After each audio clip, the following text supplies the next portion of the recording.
Hello বন্ধুরা, Bengali spice চ্যানেলে তোমাদের সবাইকে স্বাগত জানাই।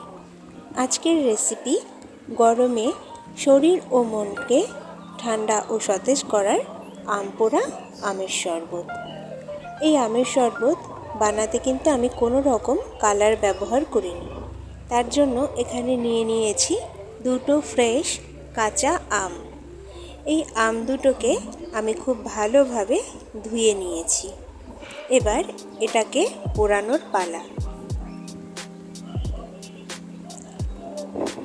এখানে আম পোড়ানোর জন্য আমি এই গ্যাসের উপরে একটা স্ট্যান্ড বসিয়ে দিয়েছি, আর তারপরে গ্যাসটা জ্বেলে আমি আম দুটোকেও স্ট্যান্ডের উপরে দিয়ে দিয়েছি। আম পোড়ানোর এই প্রক্রিয়াটা কাঠের উনুনে অথবা আঁচের উনুনে বেশি ভালো হয়, তবে এখানে আমি গ্যাসেই করছি। আম দুটোকে খুব ভালোভাবে উল্টে পাল্টে নিয়ে এখানে আমাকে পুড়িয়ে নিতে হবে। দেখো, এখানে আম দুটো এতই টাটকা যে তার থেকে আঠাগুলো বেরিয়ে যাচ্ছিল।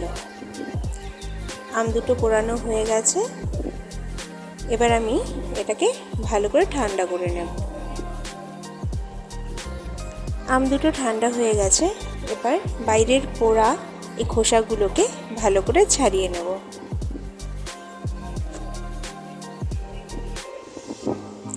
রেসিপিটা যদি তোমাদের ভালো লেগে থাকে, লাইক, কমেন্ট, শেয়ার করো আর সাবস্ক্রাইব করে চ্যানেলের পাশে থেকো।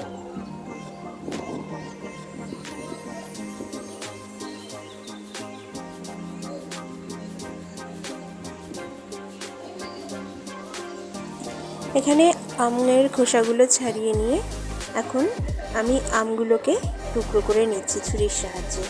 তোমরা এই কাজটা গ্রেটারের সাহায্যেও করতে পারো অথবা হাত দিয়ে চটকেও নিতে পারো। আমি এখানে ছুরির সাহায্যে করছি। আর আম দুটো খুব কচি, তার জন্য এর বীজ শক্ত হয়নি এখন।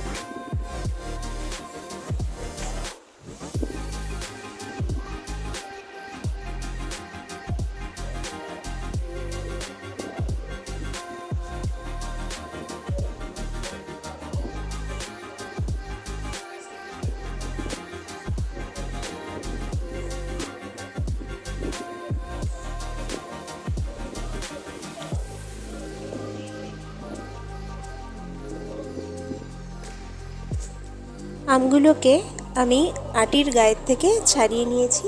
এবার একটা মিক্সিং জারে নিয়ে তাতে কয়েকটা পুদিনা পাতা মিশিয়ে নিচ্ছি। এখানে আমি ফ্রেশ পুদিনা পাতা নিয়েছি। পুদিনা পাতা যদি ঘরে না থাকে তাতেও কোনো অসুবিধা নেই। এবার এতে দিয়ে দিচ্ছি 1 টেবিল চামচ চিনি। এবার আমি এটাকে একটা স্মুথ পেস্ট করে নেব। দেখো, আমি একটা ঘন পেস্ট করে নিয়েছি এখানে। এবার আমি এটাকে একটা কন্টেনারে রেখে দেব। এই কন্টেনারে রাখা অবস্থায় তোমরা ফ্রিজে রেখে দিতে পারো। যখন যখন প্রয়োজন তখন বার করে শরবতটা বানিয়ে নিতে পারো। তাহলে চলো এখন শরবতটা বানিয়ে নিই। এর জন্য একটা গ্লাসে আমি নিয়ে নিয়েছি 2 টুকরো বরফ, নিয়ে নিয়েছি 1 টেবিল চামচ আমের পাল্প,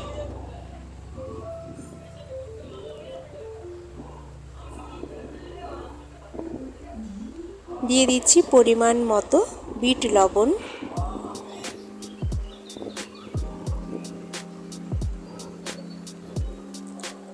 আর এখানে দিয়ে দিচ্ছি ঠান্ডা জল। এই শরবতটা যতটা ঠান্ডা হয় ততটাই খেতে ভালো লাগে। তারপরে খুব ভালোভাবে মিশিয়ে নেব। তৈরি হয়ে গেল আম পোড়া আমের শরবত। এবার একটা লেবুর স্লাইস দিয়ে সাজিয়ে নেব।